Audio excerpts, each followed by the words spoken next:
Hey everyone, welcome. First of all, we thank you and appreciate your patience this morning as we get FeedLoop up and running. It was not an easy task, but we did it, and we appreciate your patience more than you know. This is one of my favorite presentations. I've seen Jeanette Passon speak before at TOC. You may recognize her work from the last time we were all together physically, and she's going to talk to us about vitamin C, the amazing power of visuals.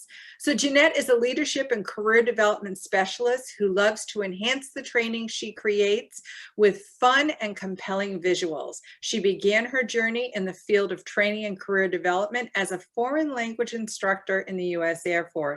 She's continued to bring her unique style of training visuals to the Defense Intelligence Agency, the FBI, and now the Office of the Comptroller of the Currency. Jeanette uses a variety of techniques, sketchnoting, whiteboard animation, graphic recording, to convey complex ideas with simple drawings. She's a compulsive doodler and is never without pen and paper, and I wish I had the talent she had. Ladies and gentlemen, Jeanette Passons. Thank you for that lovely introduction, Cheryl. I'm so glad to be here, and you know, this is the world we live in now. There's tech issues sometimes, but you know what? I was thinking about it when we were in person. I got stuck in traffic before and was late to a presentation. So anything could happen in this world, right? So the point is, we're all here together. I'm so glad that we can have this time together today. As Cheryl said, my name is Jeanette Passons. I always say that's like passions without the I, and I am passionate about visuals.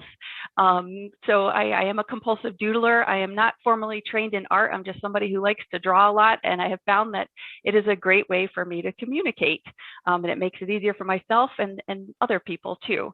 So I think of myself as a visual storyteller, and my goal right now is to someday be the chief visualization officer of my organization. So I'm working on it. As I was thinking about this presentation, I was thinking about, why do I love visuals so much? And I was thinking, well, you know, they help you clarify, they help you communicate, they compel people to action, they convey information, you can create. And then I had this aha moment, oh my gosh, they all start with C. And it's like vitamin C, and vitamin C helps you see. So I'm calling this vitamin C. And so I hope that, you know, after our time together today, what I hope will be different for you is that you are thinking visually. So I know everybody here is a trainer, is involved in training. We give lots of presentations, host meetings, and things like that. So as you're planning those things, I hope that you will have an element of visuals in that. And I hope to give you the tools that you need for that. So I just want to take a quick trip down memory lane here. From the last time we were together, this is from the Annual Institute in 2019. And I was going through my old graphic recordings and things, and this one made me very happy because we got to eat chocolate at this one. And I wanted to say too, you know, as I'm going through this presentation, I would love to, you know, see you interact in chat, share your memories with me, things like that, and share your questions. I am going to be stopping after each section to check in on questions with Cheryl and see if I can answer anything for you. But for right now, if you have any memories of this wonderful session, especially the chocolate with Denise, that one stands out in my mind. The other thing that stands out in my mind was this was the first time I had to draw a vampire on the fly. And I loved what she was saying about staying away from happiness vampires, and that image has stuck in my mind ever since. And I think, you know, drawing it and putting it on paper really made it stick, and that's why I feel so strongly about the importance of visuals. So back to where we are today. As I said, we're going to talk about how visuals can help you clarify, communicate, compel, convey, and create. Those are the 5 C's that we're going to talk about. I did adjust this presentation because most of us have gone digital anyway. So although this is a digital presentation, all of the tips and techniques that I show you can be used in live in-person meetings. But I also want to get on my soapbox for a minute and just make a plea that as we transition, and we are in a transition time from largely telework back to in person, there's going to be hybrid situations for a long time. So we're going to have groups of people together in a space, and then a lot of other people joining virtually. And so we want to make sure that when we have those hybrid situations, that even the folks who are together in the room also bring their computers, and everybody has an equal voice. And that's another thing that I like about visuals, is that when you capture what people are saying in the moment, it gives everybody an equal voice. And we know that inclusivity is so important in the work. And I will get to that later on in the presentation. So let's see what we have next here. This is kind of a guiding principle as we go through this. You know, aside from thinking visually, I also want you to be bold. You know, especially in government, sometimes we can be a little bit conservative, especially with our visuals. But I think it's okay to push the boundaries a little bit and be bold. I love bright colors. And so this makes me happy, but I think it's also important, like I said, to be inclusive. And we saw a wonderful presentation yesterday about inclusivity in presentations. And so I checked all the colors in my presentation to make sure that they have adequate color contrast for folks who might be visually impaired, colorblind, things like that. So that's a resource that I'll share with you at the end too, if that's something that you're interested in doing. So like I said, feel free to chime in on the chat. We're going to be checking in. I got a few things for you to do. Something that you could do for me right now, though, is get out a piece of paper and a pen, because we are going to draw together later. You didn't think you'd get through this presentation without drawing, right? I'm not going to check your work. You're not going to have to share it. So be bold. Do what feels good.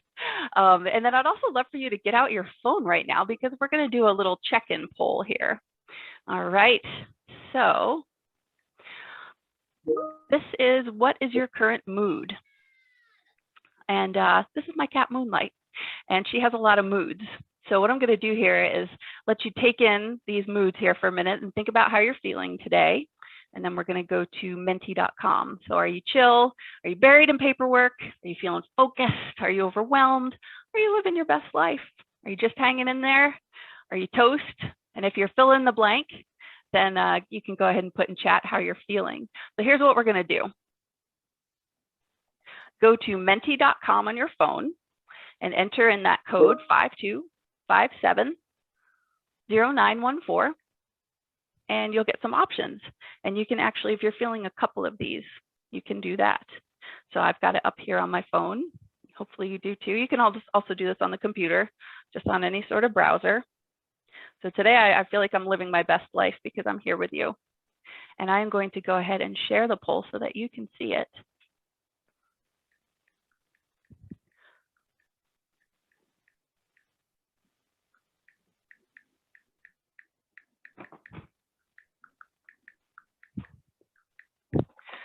So take it in, try out the poll. And I am also going to stop sharing my camera here.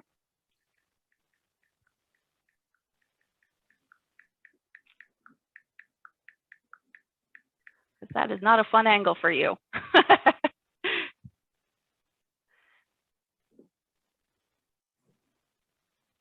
So let's see how our results are coming in. We're going to bring up our poll here. Let's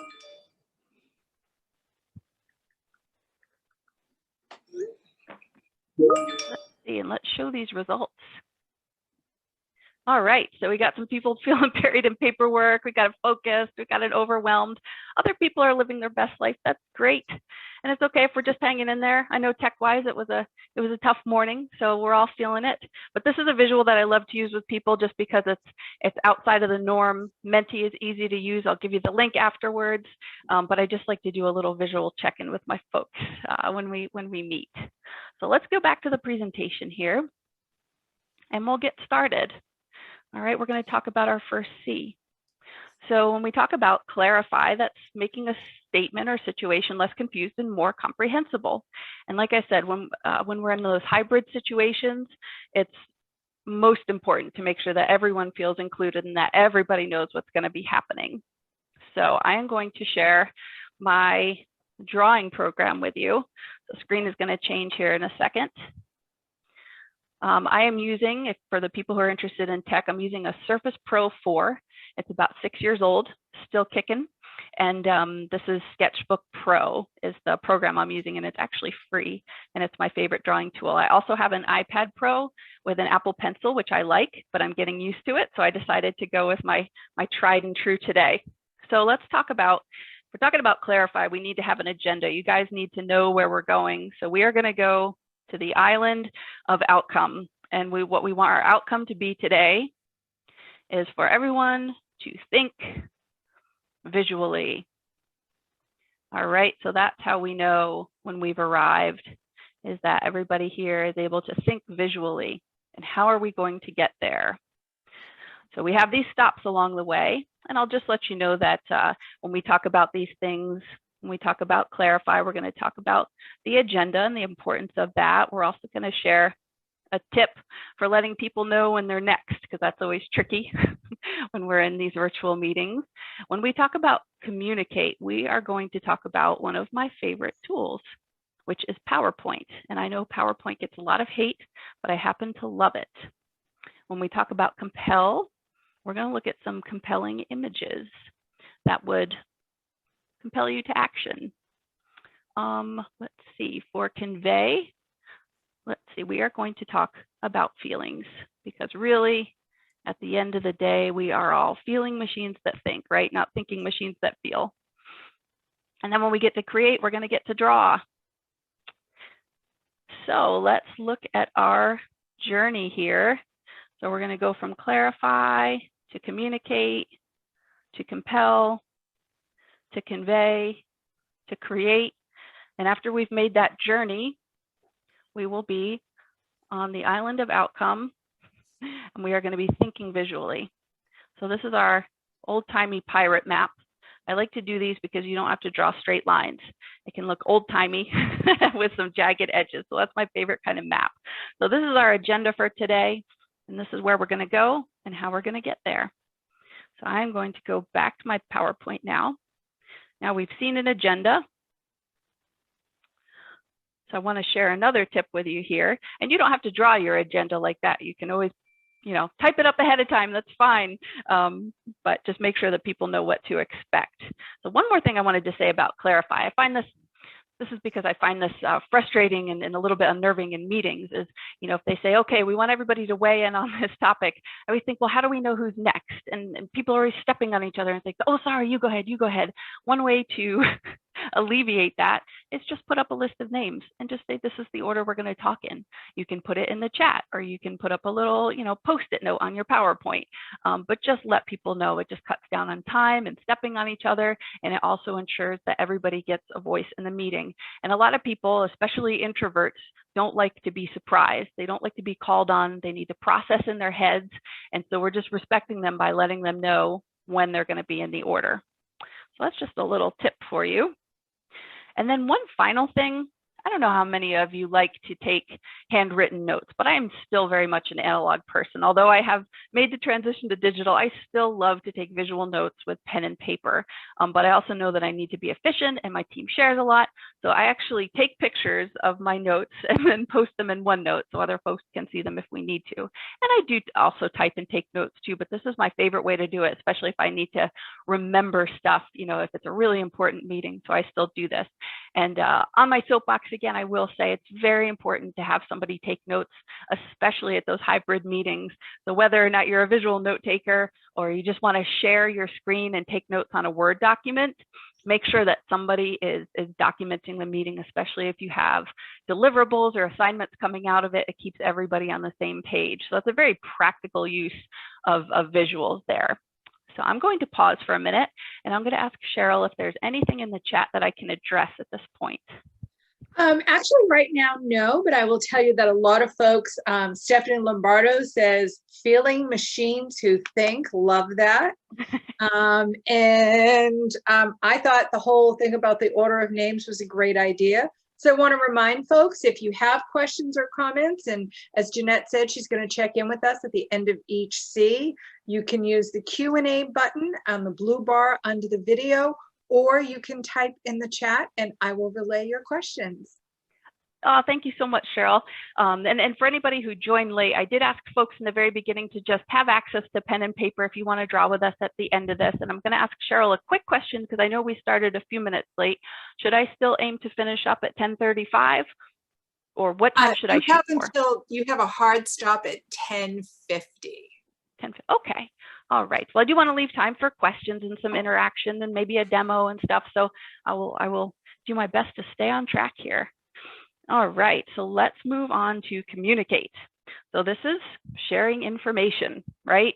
This is I mean, we do this every single day. And one of the most common tools that we use for that is PowerPoint. And I think PowerPoint gets a very bad rap because we've seen so much terrible PowerPoint. So I am on a, if I had all the money in the world, my revolution would be to create great PowerPoint. No more bad PowerPoint. And I actually love it because I think it's a tool that really anybody with a little bit of computer knowledge can use. It's not hard like Adobe Illustrator or Photoshop. It's something that we can all use. So let's be on a mission to make better looking PowerPoint. So who has seen a boring slide? Who has created a boring slide? I think we've all been guilty of it at some point, right? Maybe you've got your organization's logo or watermark on there. There's probably lots of bullets with way too much text. The person presenting might even commit the sin of reading what is on the screen, and it's boring, and it's easy to lose track of why we're even here. So if you have experienced this slide and you want to, I don't know, do a little bit of group therapy, go ahead and put in the chat how it made you feel. Probably not very invigorated. So let's look at another slide here. So we're going to do a before and after. We're going to do a couple of these, okay? So when we look at the strategic goals, this is just from a random office I worked with that wanted to spice up this strategic goals slide. So this is what we have. And when you look at this slide, do you feel excited about it? Does it get you energized? And do you understand like what this organization is trying to do? So we talked about this and we wanted to give it a look and a feel for their whole presentation. This was part of a bigger presentation, and they really wanted it to feel strategic, like they are thinking ahead. So this is the design that we came up with for this. So there's the comparison. So here it is before. And I appreciate that they underlined the most important parts. That's what they felt strongly about. And so we used some techniques here to boost this. We talked about using a chessboard for their strategy because that's how they felt, which words to highlight. We used icons. We used a different color scheme. So it wasn't really that hard to do this, but it really just took a little bit of time to think about what were the most important elements that we wanted to highlight. So just a quick word on icons here. Oops, sorry, not icons. So here's another before slide. Actually, let me go back real quick because I do want to say that icons are a really great way to categorize information and to help lead your reader to where they need to go. If you have, 10 bullets in a slide, figure out how they are related to each other. If there is an icon that can kind of summarize it to group it together, people remember things in chunks of information, right? So think about how an icon can represent that, and it's just another way to lead your reader to the information, a great way to communicate. So here is a slide I could have used if I wanted to tell you that using powerful visuals is a great way to convey a message, to communicate your message. It makes it memorable. I could have put it like this on a slide, and I could have even added a little bit of old-timey clip art and said, be bold, right? So here's one way to do it, but here's another way. Oh, and actually there's a fact here that I like, that your brain processes visuals 60,000 times faster than text. That is amazing. So this is one way to do it. But here is another way for me to tell you to be bold. Let's just take this in for a second. I love this picture. Like there's so much happening here and yet so little happening here. And it conveys that same message. Put yourself out there, use the space, live in the space. I would love to see from you in chat, what this picture says to you, even if we removed the be bold part of it. What kind of message would it convey to you? And what is it communicating?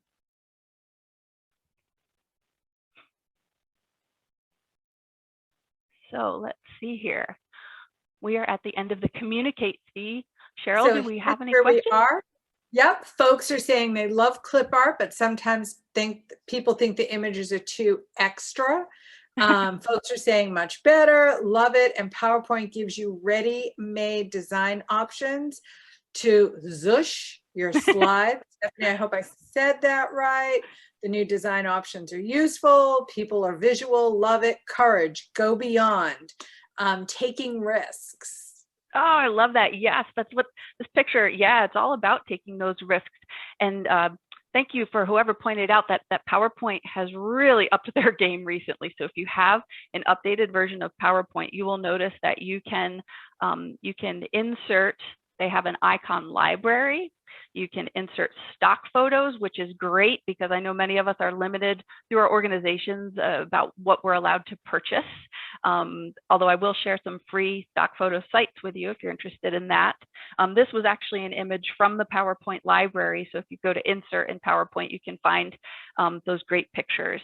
And it is a great way to zhuzh your PowerPoints up. And I always say less is more. You know, like if you want somebody to read deep analysis with data and things like that, then write them a report. That's the appropriate place for that. But if you're using PowerPoint to visually tell a story, man. Make it a good one. Like you said, take risks. Let's be bold. All right. Oh, and here's my little blurb on icons. That moved around on me, but draw attention, categorize, and simplify. So make it easier for your participants. So let's move on to compel. It means to force or oblige someone to do something. So I'm going to continue on my powerful image soapbox here. And I'm going to start with bluff. And I'm going to ask, does anybody know what bluff stands for? Put it in chat. Cheryl, if you see an answer pop up here, let me know. Bluff. So Cindy Neves was first, and she says bottom line up front. Yes, thank you. Bottom line up front. I love this because if you're trying to get someone to do something, tell them what it is and then give them the details. And you can present a powerful image to really send home that message right up front. So remember bluff. And so I've got a powerful image here, and I would love you to help me title it. So when you see this picture, what kind of words come to mind? And Cheryl, as you see some words come in the chat, you know, read them out loud to me. So Cindy and Jamila both say teamwork. In sync is what Jamila just added. Jeff said teamwork. You know, I see, just for me personal, oh, that other picture you just had, for me personally, it was power. Ooh. Power of everybody together. Oh, I love that. Yeah. Claire says smooth. Smooth. Synergy. I love it. So there were so many good words that came out of this. So this is an image that you could use in a lot of different situations. What I'm thinking is, say you are about to debut like a new system, and it's going to require a lot of different offices to work together, IT and HR, things like that. And you want them to be a well-oiled machine. And when this thing rolls out, this is how you want it to work. You want it to be smooth like this. And we heard a lot of great words. I just chose teamwork just because I thought, well, that was the first one, and it sort of embodies this. So you could just use the image, or you can even add the word teamwork there if you want. But it's one thing to show, you know, Gantt charts and things like that, and bullet points about how you want it to work. But if you want people to be working towards something, this gives them an image to work off of and say, yeah, we should be like that. You know, that crew team rowing together in sync, we're smooth. All the parts are working together. So it's just another way to tell that story. So let's look at one more here. I think dandelions are another thing like PowerPoint that get a bad rap. And I love this image because I think it can be very powerful. It's a simple dandelion, but if you think about it, dandelions, they can pretty much grow anywhere you don't want them to. They are very hard to kill. They actually establish very deep roots, and they are like a network. They work together. So if I were to use this slide for something, maybe it would be, you know, hey, we're starting this new program and we're asking you, the participants in this meeting, to go out and spread the word. I might even put that on the slide. Spread the word. I want you to be this little dandelion seed, establishing roots and helping us grow this thing. So yeah, that's my I'm making a case for the humble dandelion. Let's all be like this seed and spread the word. And when you guys go out there and you make great visuals, that's what you're doing.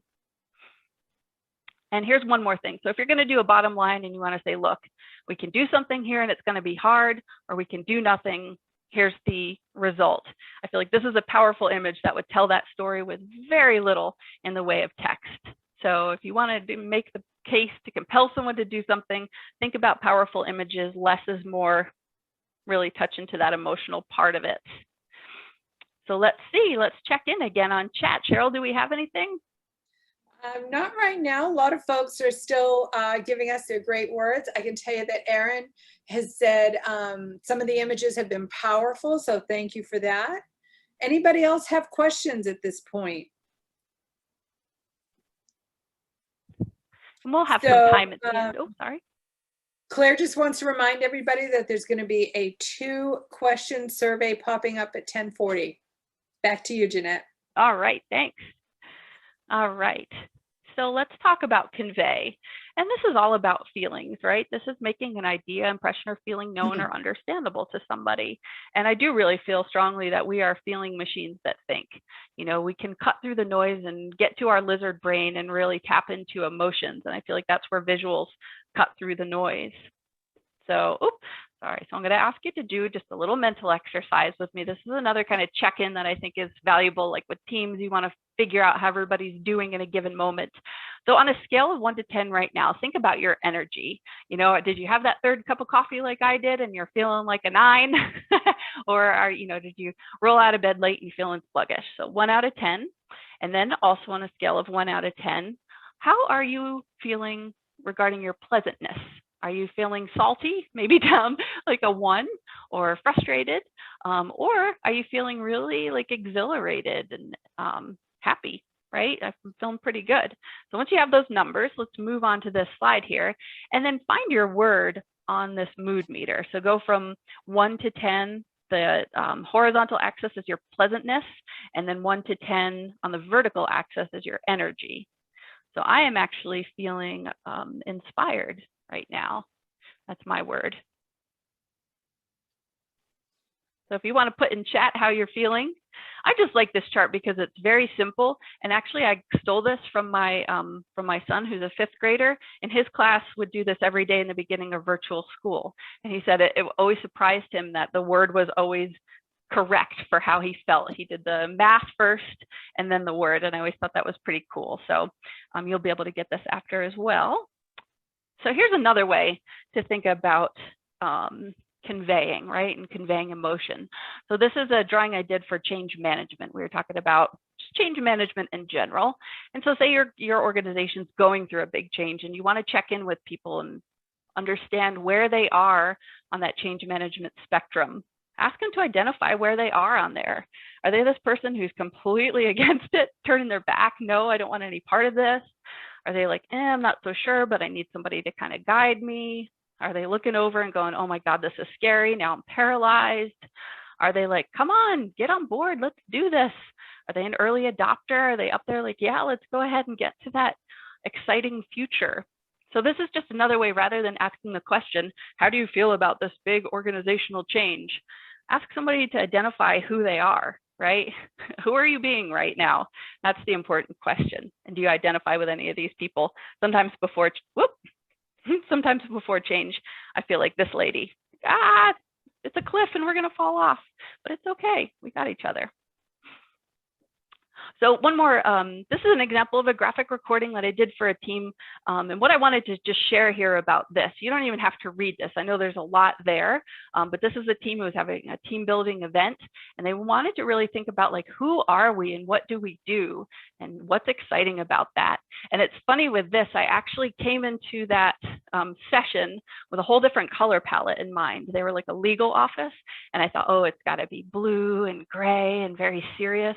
But this group was so exuberant that I was like, no, I'm using my lime green and my tennis ball yellow, because there was so much energy in the room.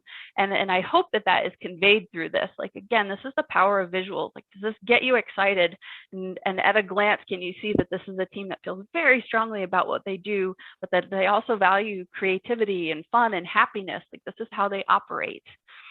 So when we're thinking about, who we are and who we're being, here's another way to express that through visuals. It doesn't just have to be a list of like, this is who we are, this is what we do. There's other ways to express it. After the George Floyd incident, we had a speaker come and talk about race and inclusivity and allyship. It was a really wonderful and moving presentation. I learned so much, really opened my eyes and hurt my heart, right? I'm being honest here. And this one line in particular that the presenter was sharing was talking about being a child and her mother telling her, you are going to have to be twice as good to go half as far, and how that made her feel like she's not good enough. And I felt like that was so important to represent. This is just a small part of a larger graphic recording, but it really struck me and it stuck with me so much. And I feel like as a visual storyteller, and we all are, that we have a responsibility to represent people and the things that they've shared. This is a very vulnerable moment for her, and I wanted to represent it. And it stuck with me because I've heard it so many other times from other people that they received this message at some point in their life. So I want to do more with this, and I'm sort of chewing it over in my mind. But this one really struck me, and it really made me think about this part of emotions and visuals, and that it is all about people, and we all deserve to be represented. So I've made it my mission. I actually have a deep fear of drawing faces, so I've been working on it.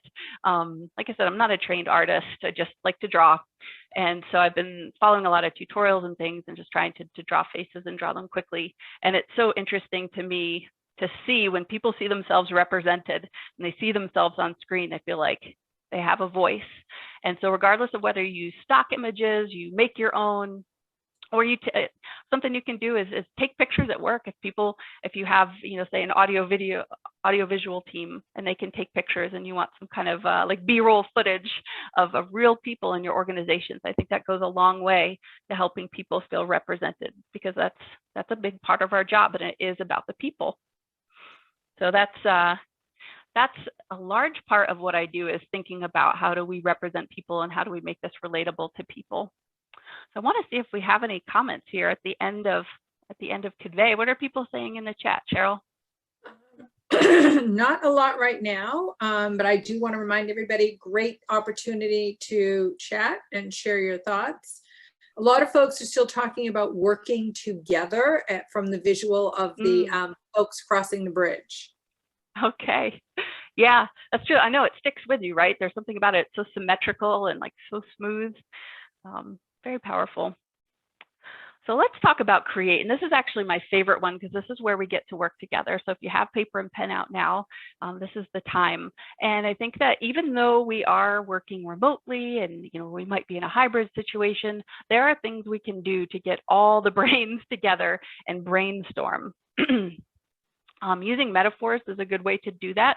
And I will say that even though we can't use a whiteboard right here, pretty much every virtual delivery platform at this point has some sort of whiteboard. So whether you use Skype or Microsoft Teams or Adobe Connect or Zoom, you can use a whiteboard and have all of your participants use the annotate function, and they can write on there.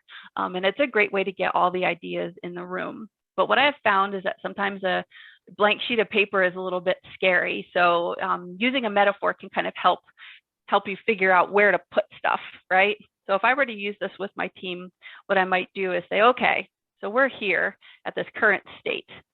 We want to get here to the future state. And what does that look like? What are some obstacles that we might meet along the way? And sometimes I like to draw these as rocks, like boulders we might run into if we fall in. And then another thing I like to do too, which we'll draw here together in a minute, is to put a bridge here. Say, all right, well, what are the steps that we need to take to get from the current state to the future state? And this is easy enough to do in PowerPoint. What I have here, if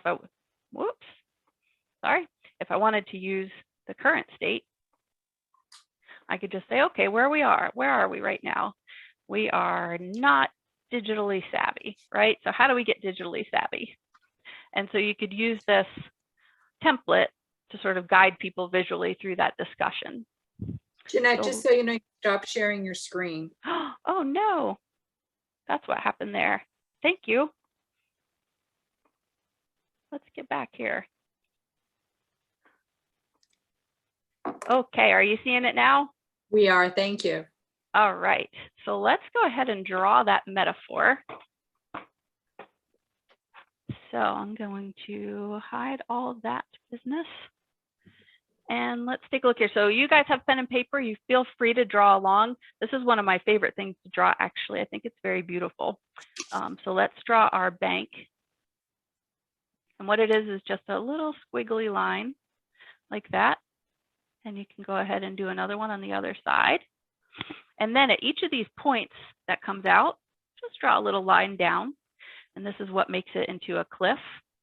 And so you can do each of those as a little cliff.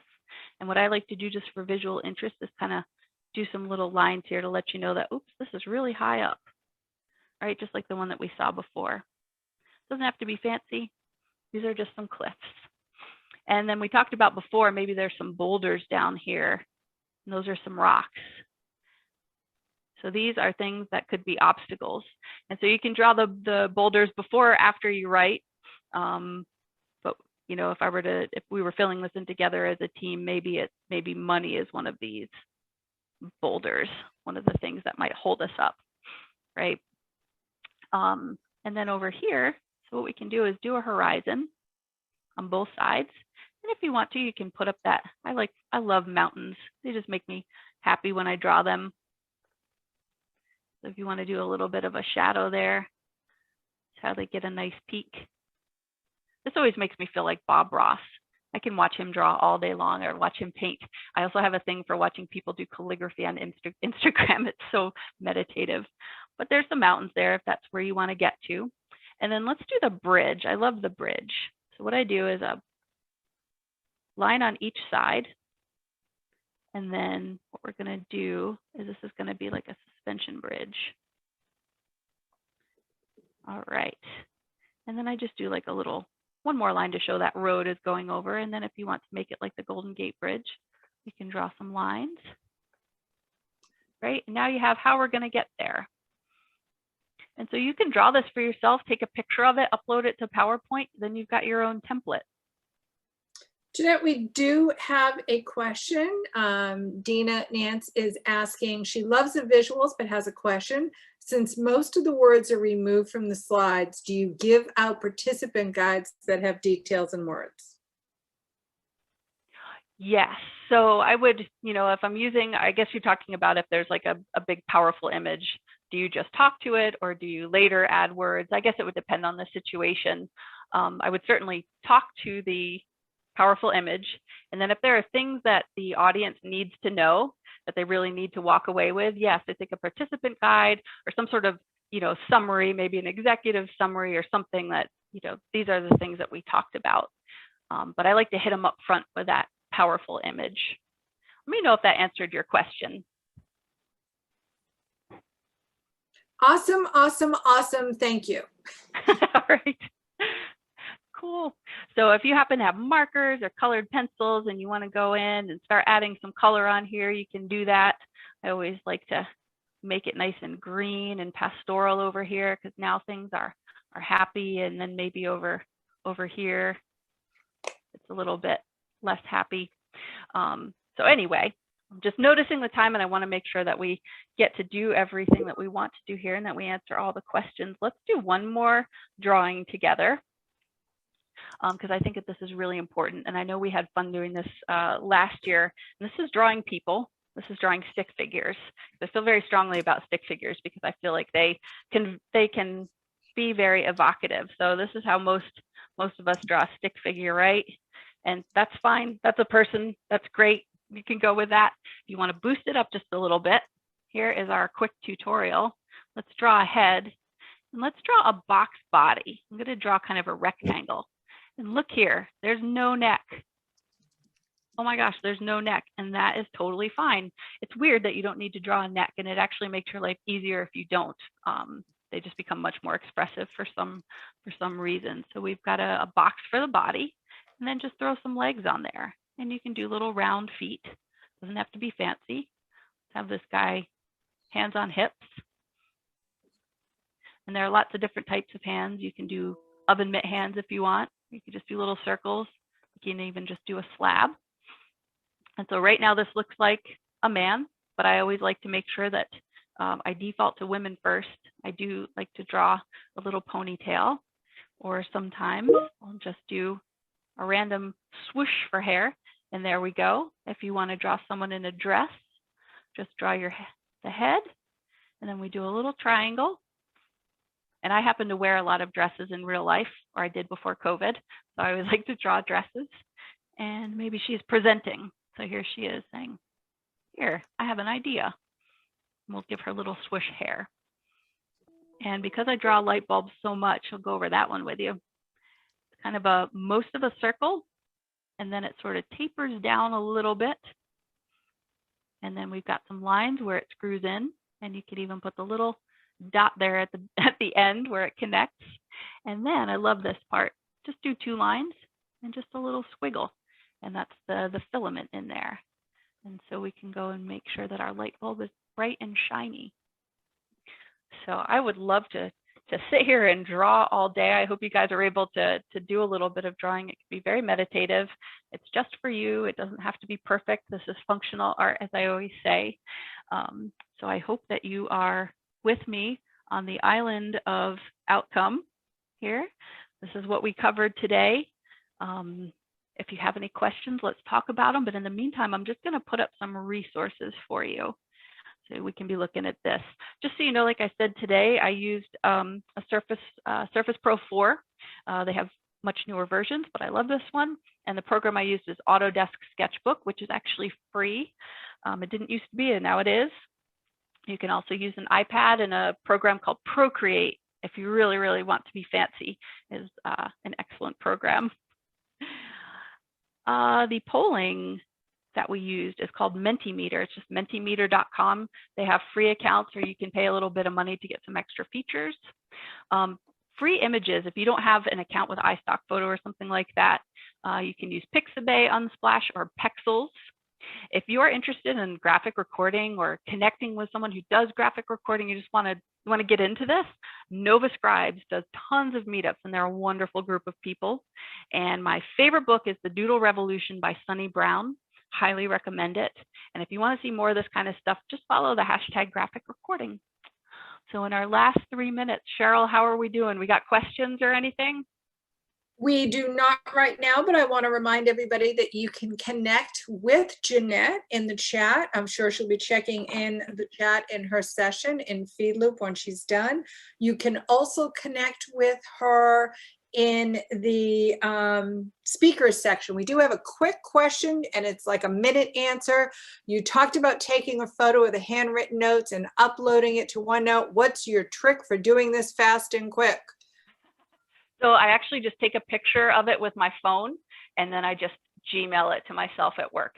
And hopefully that's an option for you. I guess now I could use my work iPhone. Simple as that. Awesome. Thank you so much, Jeanette. Everybody, thank you for joining us. And again, on behalf of everybody on the Annual Institute Committee, thank you for your patience this morning. You have no idea how much it's appreciated. Enjoy the rest of your day, and we will see you all again soon. Thank you so much. Thank you, Cheryl.